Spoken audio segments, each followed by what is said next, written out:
Hello, I'm Gareth Hall. Hopefully you're enjoying your Sunday morning and welcome to Thrill of the Chase. And boy, it's been a big weekend in greyhound racing. Let's welcome in the team, the faces of this wonderful sport. Hello to you, Molly Haynes. Good morning, Gareth. And Georgie Ferrugia, hello to you. G'day, Gareth. How are you this morning? I am very well. The TAB Phoenix is taking shape now after a couple more greyhounds qualified there last night. But what about that TAB Melbourne Cup on Friday night?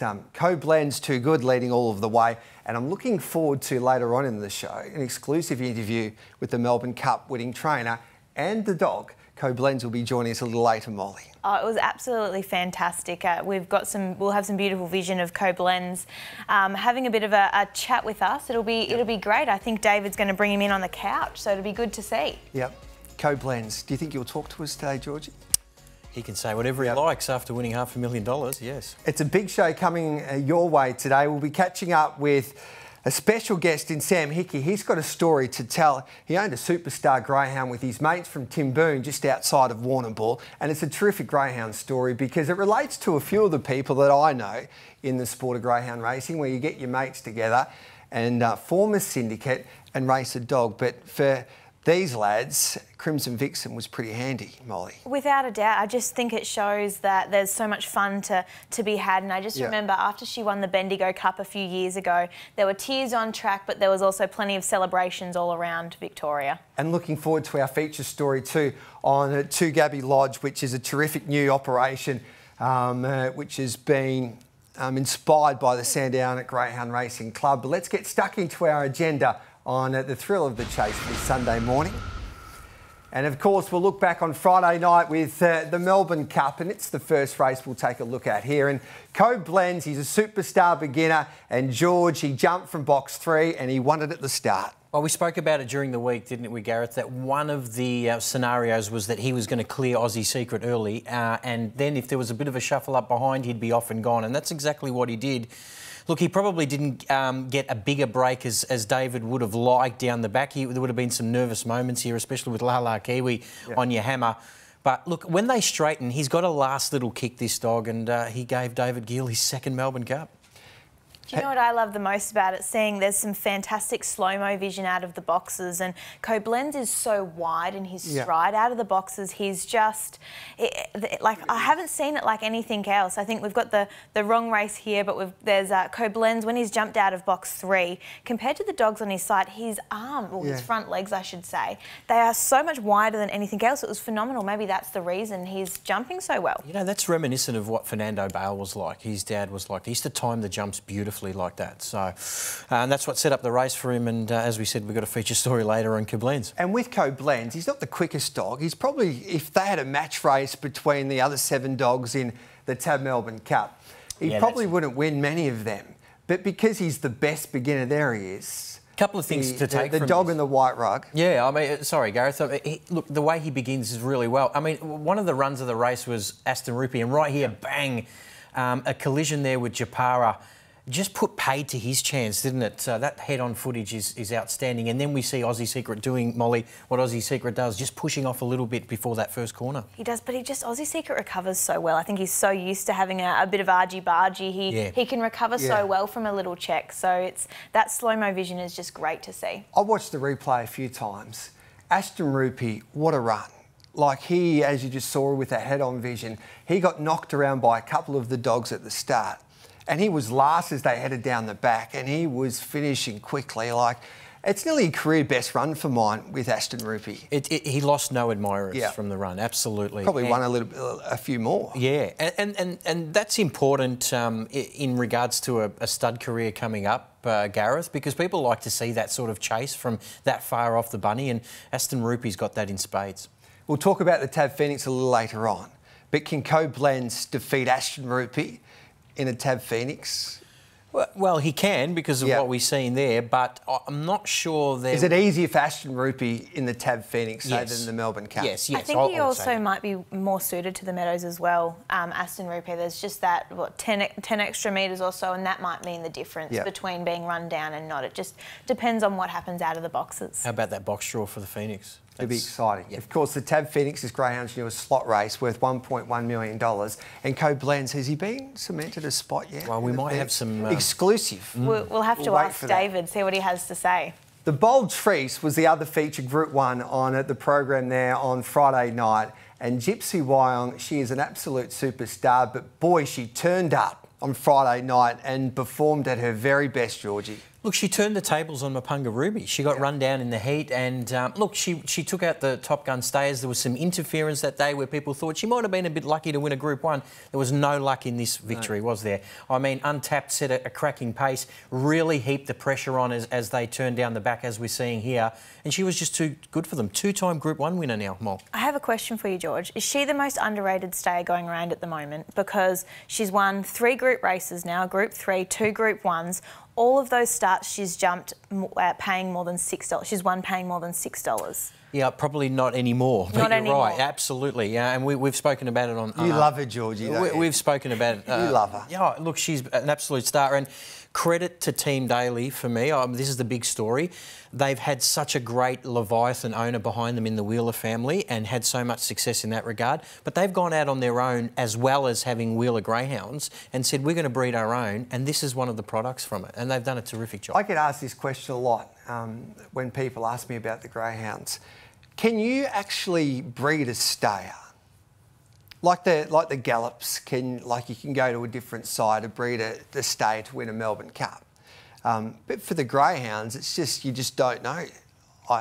That's what they tell me anyway. Look, you can. I think you can, especially if the mum had a little bit of staying ability herself. And, yeah, you can sort of tinker with some of the sires. Molly would know too. But, yeah, sometimes there's just some greyhounds that have just got a bigger heart and they've got a better wind tank, and Gypsy Wyong's actually seems to be getting stronger too. Another thing about the Daly's breeding establishment too, they've got George has a Great Dane who runs around with George on the Daly breeding establishment, and he's often reared in with the puppies. So when the puppies are playing around, when they're little babies, Seamus is in there running around with them. So that might be the secret to success, a big Great Dane. Just explain the Daly family, because Tom and George, they're the twins, aren't they? And they've been around for a long time.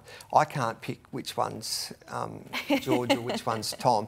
But Angela Daly as well. Andrea, yeah. Andrea, sorry. Yeah. And then they've got all of...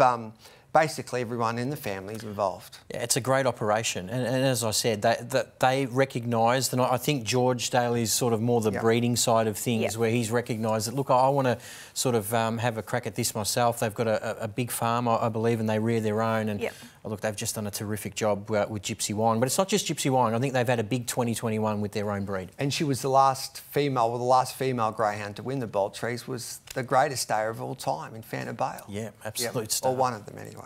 Let's have a look at the Provincial Plate. Now, this race was worth $25,000 to the winner. You had to qualify at country tracks around the state, and Hennessy for Ashley Terry was a big winner. 6 wins on the trot now for this greyhound, Molly. Absolutely. I just can't. I really hope that this greyhound stays in the city from now on. He's well suited there. But what a fantastic story behind Hennessy. Ashley Terry, one of my really good friends.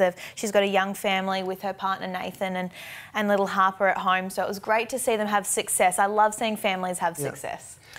1866 down the back, and we were there obviously live on course, and it was a pretty windy kind of night.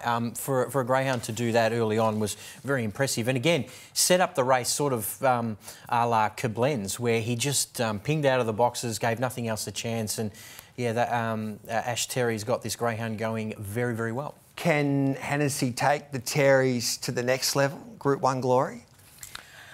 Probably not far off. Oh, absolutely. Like they're already very established people in their own right before they entered a training partnership. Yeah. But I think that Hennessy is certainly there to bring them back. They recently moved from Warragul down to Lara. Yeah. So, you know, a bit of a change, a bit of a shake-up, and plenty of success to come. And just quickly, with the Terrys, you've got the Grenfells. I'll probably miss a few here. The Lannigans. The Azza Parties, there's so many young trainers coming through the ranks that can say, OK, we can have a crack here and make a really good living. And it's great to see there's so many young, talented trainers coming through the ranks here in greyhound racing. And a few that we're going to touch on, Gareth, as we go through the show, including one in WA who's got a chance to qualify for a very rich race in a couple of weeks' time. Let's have a look at the Sir John Dillon Memorial on Friday night. This was over the 600 metres and it was a great race for the Delbridge family here, Molly. It sure was. They quinelled the race I should say. But George, I feel like the Delbridges are becoming 600 metre specialists. I reckon they've now won 3 group races over the middle distance. They had a rookie rebel winner, and I've forgotten their name. Then there was also Christo Bale, I should say, and now Friday night. Well, she's actually a half sister to Christo Bale, Graceland Bale, Yeah. and talk about underrated. She's very, very underrated. She's raced against some very, very good greyhounds. That was a hot field, Gareth.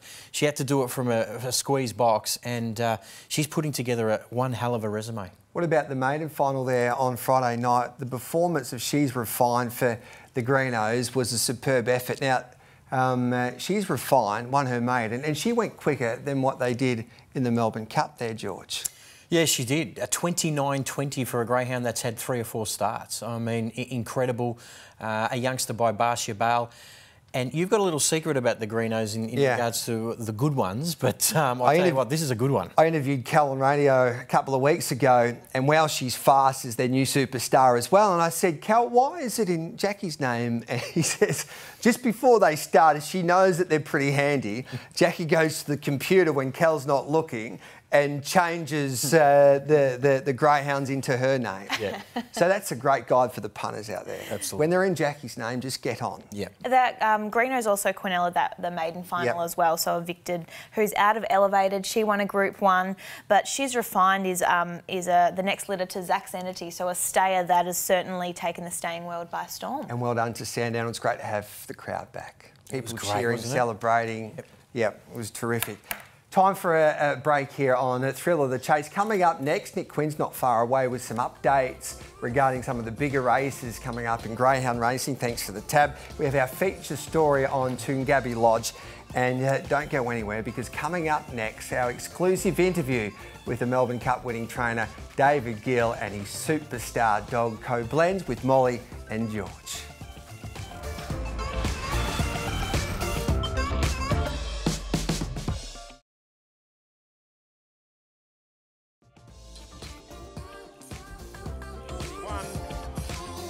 Racing, Koblenz flew out, he's got a lead easily, gets it clear, trying hard on the outside, Lala Kiwi, Aston Rupee last early, going through on the inside was Aussie Secret, deeper on the track Kinton Bale, further back to Lala Kiwi, then Tiberia Bale, Aston Rupee's a mile off them with Japara, the leader was Koblenz, 2 lengths in front, leading clearly on the inside, Aussie Secret, trying hard through the inside, Lala Kiwi, Koblenz in front, Lala Kiwi's running on strongly, Koblenz is holding on, Cup glory for Koblenz! Koblenz wins the Cup, beats Lala Kiwi. What amazing vision to come out of TAB Melbourne Cup night. That was Koblenz being reigned our victor there. Now it's time for the love of the dog, and we are joined by none other than Melbourne Cup winning trainer David Geall. David, welcome. Yeah, thanks, Molly. Thanks for having us on. Now, I'm assuming we've got Koblenz sitting on the couch with you. How has the last 24 hours been for you and the family? Yes, it has been very hectic the last 24 hours. We haven't had much sleep. You know, it was obviously very late night, partying into the night up at Sandown for a while, and then back in the car park, and so yeah, got about 3 hours sleep the first night, and then 3 hours sleep overnight again the second night, and just yeah, it's been fantastic. You know, the way there's so many text messages and phone calls and media, and yeah, it's a fun time. It's the best time in greyhound racing, there's no doubt. Dave, congratulations on the victory. A super effort by Koblenz, set up in the first 10 or 15 metres. We interviewed you guys prior to the race, and one of the things that stuck out for me was how you said that you guys have been involved in it for a long time.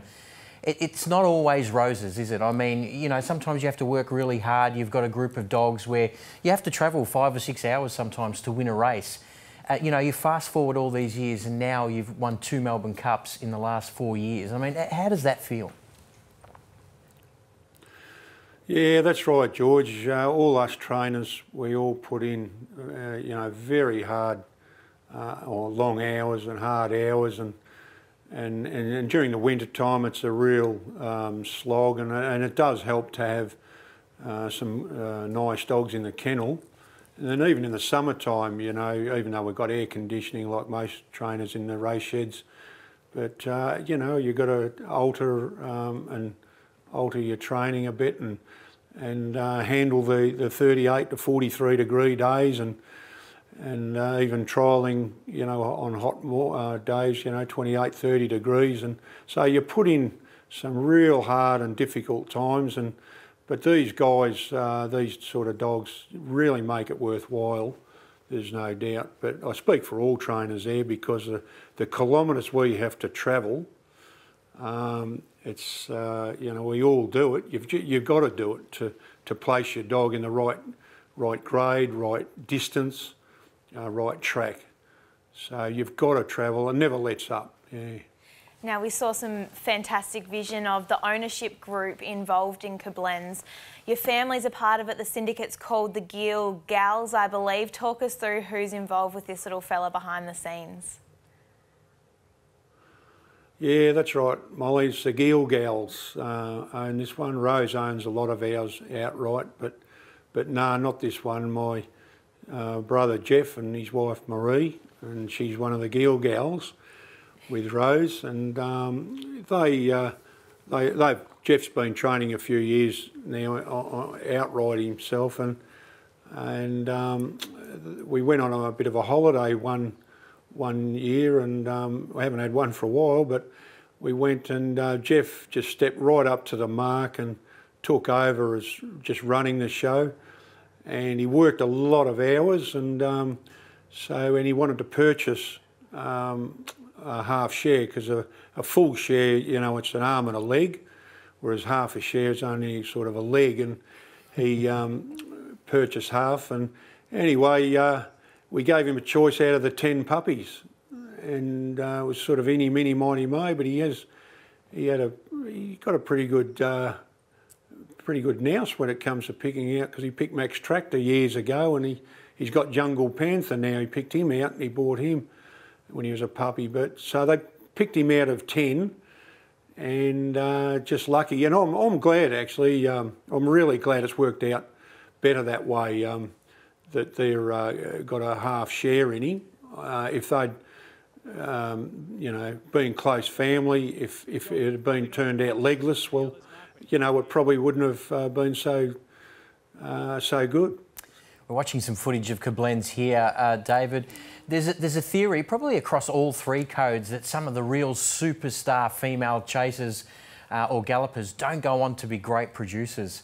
Now, of course, Koblenz's mum, Uphill Gill, was an absolute superstar for you, Golden Easter Egg, Top Gun. She's defied the critics in that regard, because now she's produced a Melbourne Cup winner. I mean, that must be the amazing feeling for you. You've won 2 Melbourne Cups and you've bred both of those greyhounds. Yeah, you did right, George. There has been that myth, and I've probably agreed with it like everybody too. And even in the racehorses, been on stud tours around the Hunter Valley and Scone and that as well. And they all say the same with the racehorses, that the mares, the champion super mares, don't throw, and they've got reasons why. And I've always felt that. So, you know, when Gill had these pups, we probably didn't expect to get a Koblenz. We just felt that, yeah, we won't get one as good as her, because that's the way it goes. We all seem to know that, and I still probably agree with it to some extent, but how fortunate we've been, how lucky we've been that not only produce this guy such a quick you know, metropolitan dog and group dog, but we're lucky that he's so fast out of the boxes, like Gill and Fernando Bale. So, you know, you're putting that together. It's not just he's such a fast dog, but we're lucky that he gets the starts right thus far. he gets it right. And so it's not. I suppose it's not the critics. It's just the myth, isn't it, that these top bitches they don't throw, and but now hasn't it? Like, it's given us hope for, and given everybody, I suppose, breeders that end up with a super bitch, that it does give you a chance now, and you just don't think, oh well, we're not going to get a real good dog out of it. It throws that out the window, doesn't it? It sure does. Now, another thing that Koblenz is getting absolutely right is relaxing on the couch. But before we let you go, David, I want to know, the Phoenix, the TAB Phoenix is just around the corner. Are we going to see this dog in the Phoenix? Has anyone been approaching you about stealing this fella for one of our biggest races to come? Yes, look, Molly, we have been sounded out late Friday night, and again yesterday morning. He's been sounded out, and yes, he's going to be in the Phoenix, and we're just so wrapped with that. We were really hoping he would get in and want to be part of it, and it's building, getting bigger by the day, the Phoenix, and I've already been talking to people who've actually booked tickets already, general admission tickets to get into the Phoenix race, and we're going to be part of it. So yeah, we're over the moon now. But it's definite. I just probably can't say who at this time. You might have an inkling, or George, but I'm sort of sworn to secrecy with the representative who's made the phone calls. One was at midnight, but we were on the way home, so it didn't matter. And the other one was early in the morning when I was a working dog, so that didn't matter either. What a thrill, you know, to be part of this, yeah. Oh, without a doubt, Dave. Thank you and Koblenz so much. It looks like you guys are going to stay on that couch for a little while longer, but thank you so much for joining us for the love of the dog. Yeah, thanks, Molly. Yeah, he is relaxed. He's like this before a race, only when he gets to out of the kennels to go to the boxes. It's the only time he changes. He's very relaxed, the dog. And I think it helped him the other night with all the noise and cameras and crowd, and it certainly helped him the other night to be like he is now, yeah. Thanks, Molly. Thanks, George. What a great interview there with David Geall and Koblenz, Molly. What a superstar Koblenz is. He just lapped that up as well. He got a little tired by the end of the interview, but what a superstar. He did. I reckon if that's not an advertisement for using Koblenz at stud, I don't know what is. And I would let my dog as well cuddle up to me when he's just won just over $700,000 now, Georgie. Yeah, some TV binging. Yeah. And I love David Geall too. He's a terrific man, David Geall. But when you asked him about the TAB Phoenix, he says, I'm sworn to secrecy, but basically he gave it away. Yeah, we know where that we do. We won't mention it here on the Thrill of the Chase. Hey, we need a greyhound to follow, Georgie. We do. Beautiful. Now, the greyhound to follow this week, guys, is Compton Redeemer. We're going to see some footage just about now. Looks a little bit like Koblenz as well. Jumping from box 6 here for Kayla Cottrell. She's got this ability to get greyhounds to hop out of a box pretty quickly, Gareth, as we know, the Young Trainer of the Year. This greyhound splits are outstanding. His last 2 wins at Ballarat have come in sub 25 seconds. He's got a big future. His splits are really good. We've got some photos here of Compton Redeemer as a pup. Cute little dog. He started his career in South Australia. He's owned in South Australia for the Price family, and I think from early on they realised this dog's got a little bit of ability, so we're going to send him to Melbourne. He's drawn box 1 tomorrow at Shepparton, so watch out. He'll run the hands off the clock. He's a very, very impressive type. Probably will head towards a Silver Chief or something of that nature. So watch out for Compton Redeemer. Just stay there, George, because behind you is a litter, and we see Compton Redeemer amongst that litter. Now, David Geall was pointing out that his brother Jeff Gill has got a wonderful knack of picking out greyhounds from a litter. Of course, he picked out Koblenz. I tried to do that the other day, and I don't know what I was doing. But can you help us out, Georgie? If we go out and try and pick a dog amongst a litter, how do you pick the fastest one? An old-time breeder said to me it's dog lotto, and I'm sticking with that. I really am. Look, you've just got to go with your gut. Some people just go and look at a litter of pups, and the first one that jumps all over them is the one they take. Other people want to take the greyhound that's sitting in a corner that's quiet, like we've seen with Koblenz. So there's all different theories, and if it works for you, you stick with it. Yeah, and they tell me just quickly, Brett Lee, the greatest greyhound of all time, he used to hang out the back and never really participated with the other dogs, and no one really wanted him, and he turned out to be the goat of greyhound. Not a social butterfly like yourself. No. And my redeemer, what a superstar he was, of course, with David Geall winning Melbourne Cups. Absolutely, absolutely. So we're continuing on with the Melbourne Cup theme, and how's Dave now? He's got 2 cups, so he can put wine in one and beer in the other, mate. It's a fair... And he bred both of them, which is fantastic. And my redeemer starting to throw a few some fast greyhounds at start now. And as you point out in that interview, they've worked so hard to get to where they are today, the Gill family, so they deserve all the success that comes their way. Superb stuff, Georgie. We'll take a quick break here on the thrill of the chase. When we return, we've got a very special feature story that is doing wonderful things, I think, for the sport of greyhound racing, thanks to the Sandown Greyhound Racing Club and their new baby, basically, Toongabbie Lodge.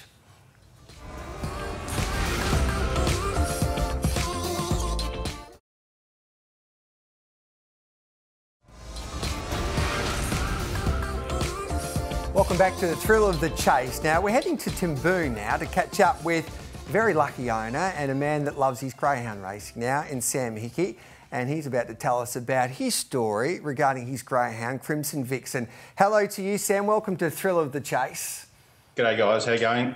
Tell us the story about how you got involved in the sport of greyhound racing, and especially the story behind your wonderful greyhound in Crimson Vixen. So it was sort of with a group of my brothers, dad, and a couple of mates. And one of the guys worked with Norm McCulloch, legendary trainer down here in Warrnambool. And he went and picked out a couple of pups in Ballarat. And we were lucky enough to have Crimson Vixen as the pup we picked out. Sam, welcome to the show. She was an absolute superstar, lid pinger, so much great speed. Are you a little bit more confident in your decision to go to a greyhound like Fernando Bale after what you've seen on Melbourne Cup now? He's now he's side 3 Melbourne Cup winners, Fernando Bale. So how did you come to that decision to use Fernando Bale with Crimson Vixen? Definitely. Her early pace was her biggest attribute. And you look back at Fernando Bale, that was one of his as well. So, we're hoping the early speed across both sides will result in some nice pups that will have the same attributes. Now, some nice pups indeed. Those pups are at Toongabbie Lodge. Sam, can you talk us through your decision to send these pups to a new establishment? You're taking a punt on something new. Why did you choose to send them all to Toongabbie? So we discovered Toongabbie and we're talking with Adrian at Sandown, and being relatively new to the sport and in experience, we thought that the Toongabbie looked a great facility, and to get some pups of this quality there, it would not only help us, but hopefully help Toongabbie and Sandown make it a more popular and get some new people into the sport. But yeah, it looks a great facility. So Sam, with the syndicate, how are you going to sort out the pups? Does everyone get to take one home? Not quite, but we've sold a couple of the pups, and we've picked a couple out ourselves, but like George was talking earlier, it's just a bit of luck involved in that, and hopefully we've picked out a couple of good ones. Would you ever think about training any one day? Not at this stage. I've got a young family and full-time work, and that's sort of a little bit of our reasoning behind sending them down here as well, with to make sure they get the best chance to be good race dogs. Sam, heading down to Toongabbie Lodge, do you get more of an insight of what goes into the rearing of a greyhound from its young age, about 3 months, all the way up to before it gets broken in? Yeah, definitely. We cannot fault the service at Toongabbie's been unbelievable with the updates. Some emails that come through regarding the growth, the activities that they are completing down there. There's a wide range of different yards and paddocks, and it's giving them, we believe, the best chance to have a successful future. Good on you, Sam. We wish you the best of luck with those pups, mate, and hopefully, who knows, you might be able to win a Melbourne Cup one day with them. Yeah, well, hopefully that would be great. But thanks for having me. Good on you, Sam. There's Sam Hickey. Great story. And as Sam pointed out, the Sandown Greyhound Racing Club is proving it's not only home to one of the world's greatest greyhound racing tracks, it's also doing its part to secure the sport off the track with its new centre, which basically does rearing, breeding and rehoming greyhounds. As you're about to see, this new operation, thanks to the Sandown Racing Club, is proving that this wonderful sport of greyhound racing is far more than just a sport.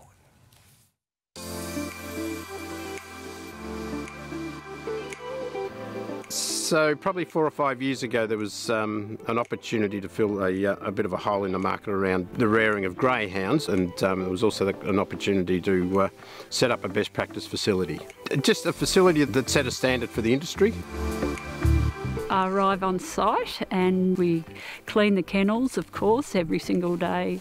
We ensure we do a welfare check of all the dogs so that we know how they're all going. We mark all that on their pen. We soon teach them a collar, and then it goes from a collar to a lead, and then to walk on the lead, and then to walk by your side on the lead. And that's more or less a life to ensure the best welfare and the outcome for the dog of the day. And then we'll exercise the dogs, so we either let them run free and they clown around and have a lot of fun together. All they want is love and attention, and they bring you so much happiness and laughter. They do zoomies round the paddock and then they're there at your feet laying down for the rest of the day. So they've got such character. They're just beautiful, and they smile, their eyes light up. I'm a great advocate for the greyhound, and I hope that people see that in this. The passion that I've got for this place is that it does the full circle of a dog's life. So we whelp dogs here, so I'm involved in birthing the dog. We've got a whole whelping kennel, and we've got a birthing suite. Then we bring the pup up. The pup goes off to learn how to run and race and enjoy itself on the track, becomes a athlete, and the owner of that dog will bring it back to me, and then I can retire it off, and it can go into a home where it can relax on somebody's floor or couch or wherever they choose for the rest of its life. Well, I think people choose to have their dogs here is because of the standard of care.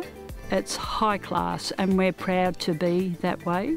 Well, the dogs get the best of everything. So they've got kennelling that's at the absolute high end. Their feeding's at the high end. Everything about them is done to the highest possible degree that we can. And the care from here is fantastic. So the first pups to arrive here soon after we opened were from Crimson Vixen and Fernando Bale. So there's 7 beautiful little pups that have grown up here. They're coming along great, and everyone that sees them comments on how well they look. And well, what we'd love to see is one of those dogs to go on and win the Melbourne Cup. If people want a really good race dog, you have to treat it like a really good race dog, and you'll see that pure happiness in the dog's face itself. If I'm feeling proud of what we've got here, I'm hoping that dog owners feel proud of what they bring their greyhound into, and to entrust it into our care. I think that that's very, very precious. What a special addition Toongabbie Lodge is now to the sport of greyhound racing. We'll take a quick break on the other side of it. We'll start the build-up to the TAB Phoenix, greyhound racing's newest race. It's the only slot race in the sport, and the race is worth $1.1 million, and it'll be run, of course, on December 18 at the Meadows.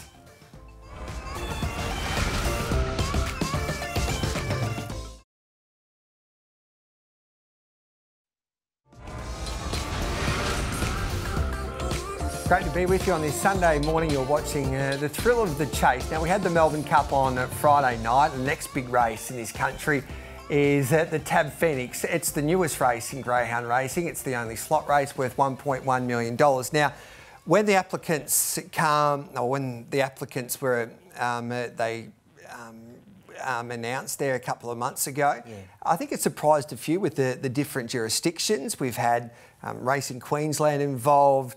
The GTOBA in New South Wales recently had their final, in fact, last night. Dogs WA in the West. We've also got Greyhound Racing New South Wales. And now we're starting to get the field coming together. There's been a few slot holders already announced. Jason Thompson's yet to choose his slot. He's representing the TAB, the Sports Entertainment Network. I don't know if anything's been given away this morning, but they haven't announced their dog just yet. So it is starting to take shape. And in Queensland, they've got a race series called the Flame. So the final of that particular series will be on Thursday night. And from Racing Queensland, Liam Mulry joins us here on the Thrill of the Chase to tell us all about this final coming up on a Thursday night. Hello to you, Liam. Welcome to the show. Morning, Gareth. Molly, George, how are you? Good, thanks, mate. How have the Queenslanders embraced the TAB Phoenix and the Flame? Oh, look, it's just a wonderful opportunity, isn't it? To race in a $1 million race or get the opportunity to race in that event in Melbourne.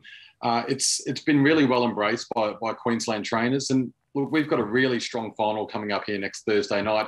A very open final going through the 4 heats as well. But I think the box draw is going to be the key factor when taking a look at the listed Flame final next Thursday night. Liam, good morning and welcome to the show. Tell us a little bit about Spotted Elk. She's got a bit of a following. She's striking. She's quick early. Her splits are fantastic and she's come up with a very, very good box draw in the final. How do you rate her chances on Thursday night? Georgia, I think she's clearly the one to beat. Once she came up with the red in the final, we're taking a look at her heat now. She just does everything right from this inside box, runs consistently in that 550 to 552 sort of mark. Once she's able to lead, she's very strong to the line as well. It takes a very strong dog to get past her. And I just think now that she's got this one, you can see that last 50 metres as well. She probably gave them a bit of a chance mid-race, but very strong in the final 50, 100 metres. The key to this final is that a lot of these greyhounds run a fairly similar split to the first marker.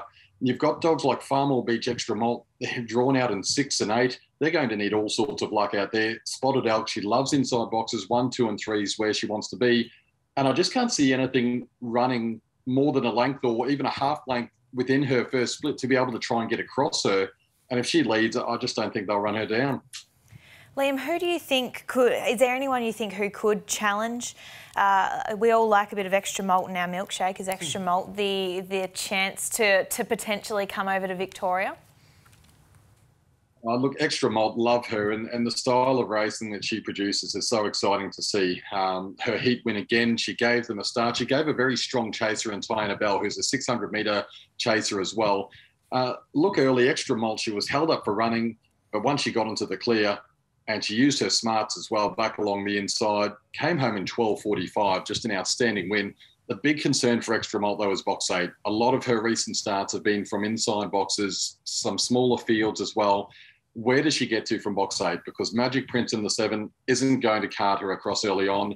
And that's the big concern for mine. She's going to be giving some strong dogs a start. And the other thing with this final, you've got a lot of greyhounds in this race that have got up over 600 metres before as well. So you can't exactly get a long way back in the field and be making ground on those dogs that are running a solid final section. Now, Liam, do you believe whoever wins on Thursday night can win the TAB Phoenix and do it for Queensland? Do you think you can be competitive? You'd love to think you can be competitive. I think, say, if a dog like Spotted Elk won, and she's capable of running quick time as well, but she would really need box 1, box 2 to have a strong chance in this Phoenix final. Again, a lot is going to depend on the box draw and how that all pans out with who is selected and stuff like that. But Spotted Elk for mine is the one to beat. If I'm going to throw a value dog out for the Flame on Thursday night, 90 Mile King, who's currently around $14, he's getting stronger, he's getting fitter, he's had a long layoff with injury. I think he's definite value for your exotics and first fours on Thursday night. Whether he can give a Spotted Elk a big start like he will, but I think he's certainly some value, but Spotted Elk for mine to represent Queensland in the Phoenix final. Good on you, Liam. Enjoy. Thanks, Gareth. There's Liam Morey. Morey's a genius as well because he gets that angle at Rockhampton right all of the time. When if you ever watch the dog at Rockhampton, it's impossible.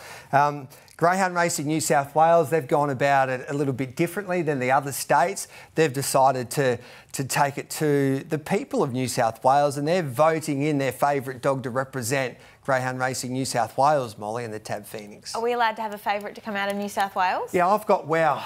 People vote for Wow. I think it's too late. The votes closed, I think, on Friday about midday. Yeah. I think so. Well, I would love to see Jungle Juice come over here. I think Jack Smith and the team are running with the Get on the Juice with Juice, and I'm more than happy to do that. Yeah.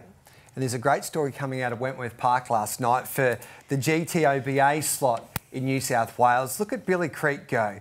Ian Gilders prepares this greyhound. He's the 4 he rails through and he gets the job done here. This was Ian's, would you believe, first ever Metropolitan winner on a Saturday night. How's that? And his second one might be the TAB Phoenix. Unbelievable. This greyhound ran 29.82. He's a greyhound that doesn't show too much early speed but gets to the line really well. I think it was around his 10th victory, and what a thrill it would be for Ian. Can you imagine? Even just the whole process of coming down, he'll learn so much, coming down to the Meadows, having a trial and knowing that you're going to be taking on the likes of Aston Rupee and Koblenz. Yeah, we'll have a chat about what happened at Cannington also last night regarding the TAB Phoenix, but we need to take a break. On the other side of it, Nicholas Quinn from the TAB will join us to tell us all about this TAB market with the Phoenix.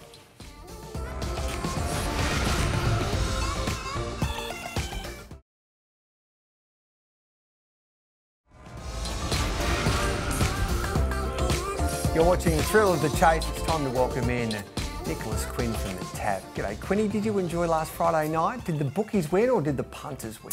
Very good question, Gareth, because Koblenz was relatively popular throughout the course of the day, but clearly Aston Rupee was the best backed runner in the Melbourne Cup on Friday night. It was a great night. The coverage from you guys was absolutely sensational. And just how good was it to have crowds back at the track? Who are they backing to win the Flame on Thursday night in Queensland? The inside and outside, the red and the pink will hopefully fight it out as I just take a step here so we can have a look at this board. Spotted Elk from box number 1, a $2.50 market leader, but Extra Malt's been the punter's pick from box number 8, currently a $3.50 second elect, and the draw has just set this race up so beautifully.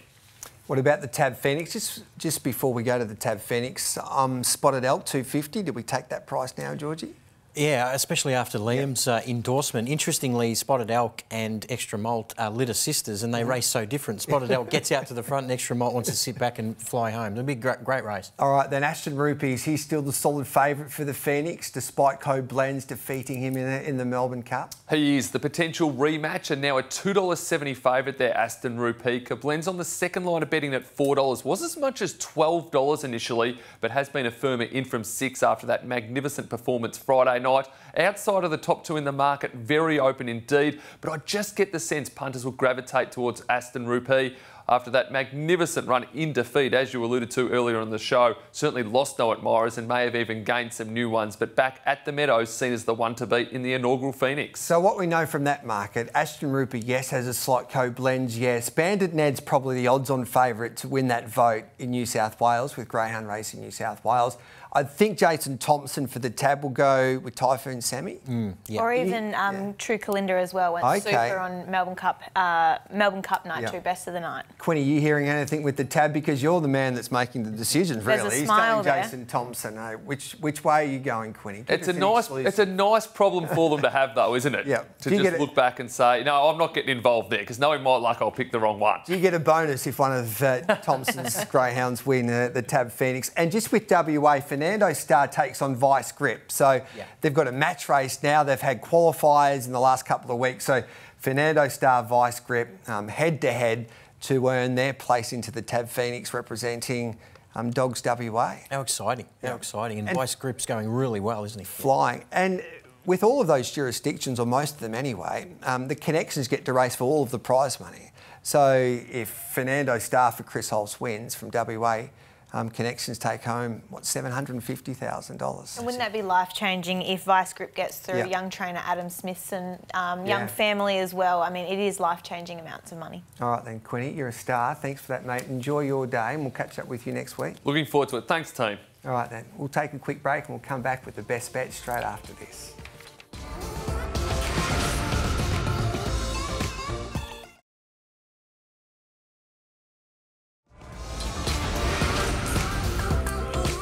This is Thrill of the Chase on this Sunday morning. And Georgie, you were on fire last week for us with your best bet. What are you doing this week? Yeah, best bet this week, race 11, number 4, Weblek Raider. Okay. Last couple of starts, Gareth at Sandowns, run second to Wow She's Fast, second to Aussie Secret in a Melbourne Cup prelude, and then ran 5th in the heat of the Melbourne Cup. Dropping class, I think it'll win. All right, Weblek Raider will get on this afternoon. Beauty. Thanks for your company once again on a Sunday morning, Molly and Georgie. Thank you very much. Good to see you. And we'll be back to do it all again next week with the Thrill of the Chase. Have a wonderful day.